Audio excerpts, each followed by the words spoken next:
Hello, Trinity family. This is Pastor Dewar, and this is your Theology in 3.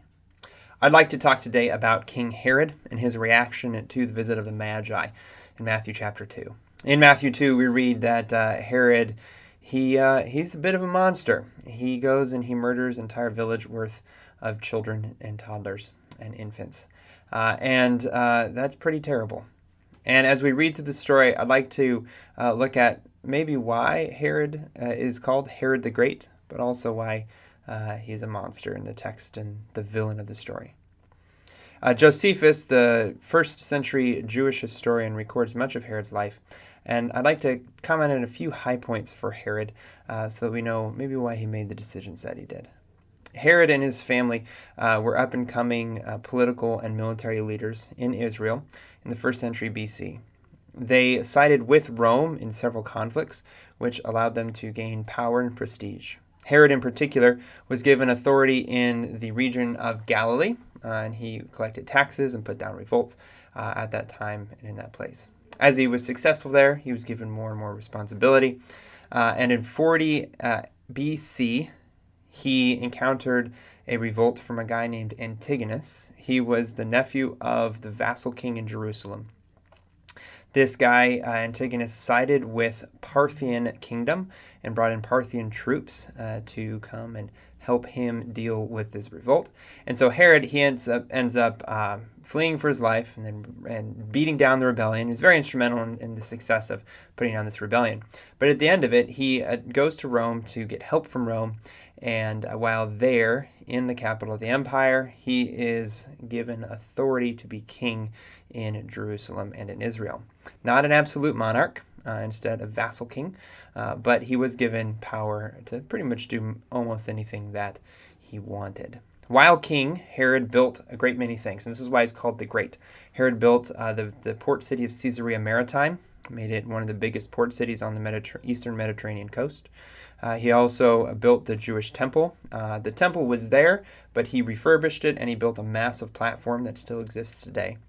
And Herod also built a string of fortresses across his kingdom that were within a day's ride of each other. And the reason for this was because of his experience during the attack by the Parthians in 40 BC. So he always would have a place to go in the time of trouble, and he was always prepared for whatever came his way. After he became king, he married 10 women, had a whole bunch of children, and that is never a good thing for a monarch, because each of those children wants to be king, and each of those wives wants their child to be king next. And so Herod was fending off for the rest of his life real and imagined threats to his kingship. He even executed a couple of his children. So this is kind of Herod's background, which is very important for us as we look at Matthew chapter 2 and how he reacts. When the Magi, Persian, Parthian priests and magicians from the east show up at his doorstep, these men, they have the power to make kings in their own country. They show up and they say, hey, where's the new king to be born? All of the red flags that Herod ever has had start going off in his mind. And he remembers dealing with Parthians before and dealing with upstart kings before. And so he reacts pretty negatively.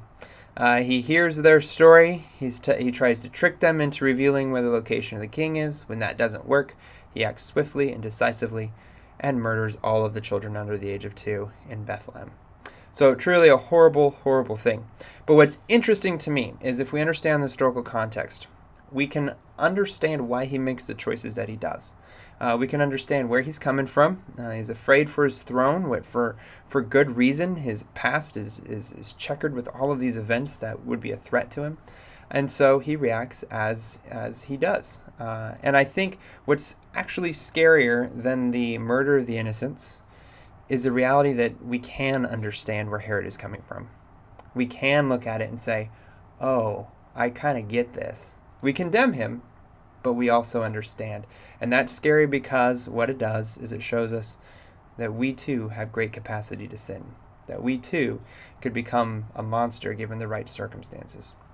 And this is kind of what Christianity is about, coming to the Lord in prayer and asking for forgiveness.